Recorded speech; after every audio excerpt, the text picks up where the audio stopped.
안녕하세요. 오늘 딥다이브 여러분이 보내주신 온디바이스 AI 대 서버 AI 성능 비교 보고서 이거 한번 제대로 파헤쳐 보겠습니다. 다들 궁금해 하시잖아요. 내 스마트폰 속 AI가 그 거대한 서버 AI랑 비교하면 얼마나 차이 날까 뭐 이런 거요. 오늘 저희 미션은요. 그냥 뭐 점수 비교 이런 걸 넘어서요. 지능의 깊이 그리고 반응 속도 이 두 가지 축으로 얘네 둘이 뭐가 다르고 또 각자 역할이 뭔지 좀 명확하게 알아보는 겁니다. 자, 그럼 한번 제대로 들어가 볼까요? 보고서 딱 첫 부분부터 좀 흥미로운데요. 온디바이스 AI, 그러니까 소위 지능 크기라고 하는 거예요. 이게 서버 AI의 한 1%에서 5%, 그 정도밖에 안 된대요. 근데 특정 상황에선 오히려 서버보다 막 100% 이상 빠르다. 이런 결과가 나왔어요. 이게 뭐죠? 크기가 전부는 아닌 건가요? 네, 여기서 이제 성능을 어떻게 정의하느냐, 그게 아주 핵심적인 질문입니다. 이 보고서에서 보면요, 그 GPT-4 같은 서버 AI들 있잖아요. 걔네들은 수천억 개, 어쩌면 조 단위 이상의 파라미터, 뭐 일종의 뇌세포 같은 걸로 복잡한 추론도 하고 창의적인 글쓰기 같은 걸 하죠. 근데 반면에 뭐 엘라마 3 8B급 같은 온디바이스 AI 모델들은 보통 한 30억에서 70억 개, 그 정도 파라미터로 훨씬 가볍게 만들어졌거든요. 그러니까 순수하게 지능의 덩치, 이 크기만 딱 놓고 보면 서버 AI가 압도적인 게 맞습니다. 네, 그렇죠. 뭐 복잡한 문제 풀라고 하면 당연히 비교가 안 되겠지만 보고서 보니까 또 요약이나 번역같이 좀 정해진 작업 있잖아요. 이런 거는 온디바이스 AI도 꽤 괜찮은 결과를 낸다고 하네요. 서버 대비 한 80에서 90% 수준? 그 정도 품질은 나온다고요? 근데 여기서 진짜 와, 이건 좀 놀라운데 싶은 게 반응 속도예요. 아니, 훨씬 덜 똑똑한 덩치 작은 녀석이 어떻게 더 빠를 수가 있는 거죠? 이건 좀 직관이랑 다른데요? 아, 그게 바로 네트워크 지연, 레이턴시 때문입니다. 서버 AI는 일단 여러분이 명령을 내리면 그게 인터넷망을 타고 저 멀리 데이터 센터까지 가야 하잖아요. 거기서 처리된 결과가 다시 또 인터넷망을 타고 사용자 기기로 돌아와야 하고요. 아, 그 인터넷 속도가 중요하겠네요, 그럼?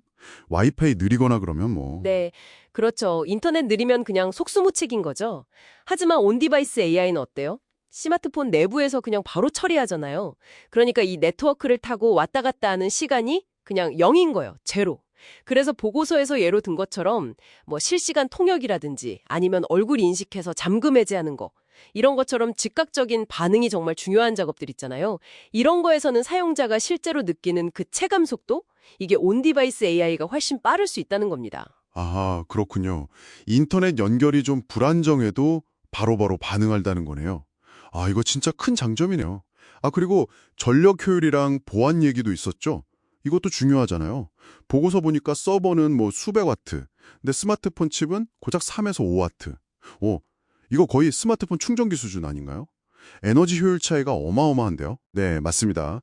엄청난 차이죠. 그리고 데이터가 기기 밖으로 나가지 않는다는 점, 이것도 큰 장점이죠. 프라이버시 측면에서요. 그렇죠. 개인정보 유출 걱정을 덜 수 있으니까요. 네, 개인정보 보호가 뭐 점점 더 중요해지는 시대니까요. 아주 매력적인 부분이죠. 하지만 물론 장점만 있는 건 아닙니다. 이 보고서에서도 온디바이스 AI의 명확한 한계점들을 딱 짚어주는데요. 일단 기기에 딱 설치된 모델이다 보니까 최신 정보를 실시간으로 반영하기가 좀 어렵죠. 업데이트 전까지는요. 그리고 계속 이걸 돌리면 아무래도 배터리 소모가 좀 더 빨라지거나 기기에서 발열이 생길 수도 있고요. 또 스마트폰 메모리를 차지하는 부담도 무시 못하고요. 아, 그렇겠네요. 한정된 자원을 쓰니까요. 그래서 요즘 기업들이 이 둘을 막 섞어 쓰는 그 하이브리드 AI 방식, 이런 걸 고민하는 거군요. 온 디바이스의 그 빠른 반응성, 그리고 서버의 강력한 성능, 이 두 개를 다 잡으려는 거네요. 자, 그러면 이 모든 걸 종합했을 때 우리는 이 온 디바이스 AI와 서버 AI의 관계를 좀 어떻게 이해하면 좋을까요? 이 전체 그림을 좀 더 크게 보면요. 온디바이스 AI는 서버 AI의 그냥 작게 만든 버전, 뭐 미니미 같은 게 아니라는 겁니다. 오히려 서로의 약점을 좀 보완해주는 파트너 관계, 이렇게 보는 게 더 맞아요. 보고서에 나온 비유가 재밌는데 한번 들어보세요.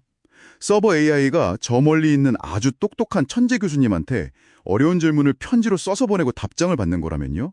온디바이스 AI는 바로 옆에 있는 꽤 똑똑한 조수한테 간단한 걸 즉시 물어보는 것과 같다는 거죠. 오, 비유가 확 와닿는데요? 네, 그러니까 뭐 알람 설정해줘, 아니면 이메일 간단하게 요약해줘. 이런 가벼운 작업들은 온디바이스 AI가 빠르고 안전하게 처리하고요. 아주 복잡한 데이터 분석이나 뭐 새로운 소설을 써줘. 이런 창작 작업은 서버 AI가 맡는 식으로 역할 분담이 되는 거죠. 더 나아가서는요. 온디바이스 AI가 이제 사용자, 그러니까 여러분의 앱 사용 패턴이나 뭐 습관 같은 거 있잖아요. 이런 개인적인 맥락을 학습하는 거예요. 그래서 이걸 바탕으로 서버 AI에게 더 똑똑하고 더 유용한 질문을 대신 던져주는 거죠. 일종의 맞춤형 중개자 역할까지 할 수 있다는 겁니다. 와, 개인 비서가 똑똑한 질문까지 대신 해준다니. 이건 좀 다른 차원의 이야기 같은데요. 결국 어느 쪽이 더 좋다, 누가 이긴다, 이런 문제가 전혀 아니네요. 각자 역할이 확실히 다른 내 손안의 빠른 비서, 그리고 저 구름 너머의 강력한 눈에 이렇게 봐야 하는 거군요. 특히 온디바이스 AI는 서버가 좀 채워주기 어려운 영역, 예를 들면 개인화라든지 프라이버시 보호, 그리고 즉각적인 반응, 이런 데서 정말 중요한 파트너가 될 수 있겠어요. 네, 바로 그 지점입니다. 대체하는 관계가 아니라 우리의 AI 경험 자체를 훨씬 더 풍부하게 그리고 더 즉각적으로 만들어주는 어쩌면 필수적인 존재라고 봐야 합니다. 자, 오늘 딥다이브를 마무리하면서 여러분께 이런 질문을 한번 던져보고 싶습니다. 만약에요, 앞으로 이 온디바이스 AI가 여러분의 아주 개인적인 습관이나 맥락, 뭐 예를 들어서 자주 가는 장소나 아니면 여러분의 대화 스타일까지 아주 깊이 이해하게 된다면요.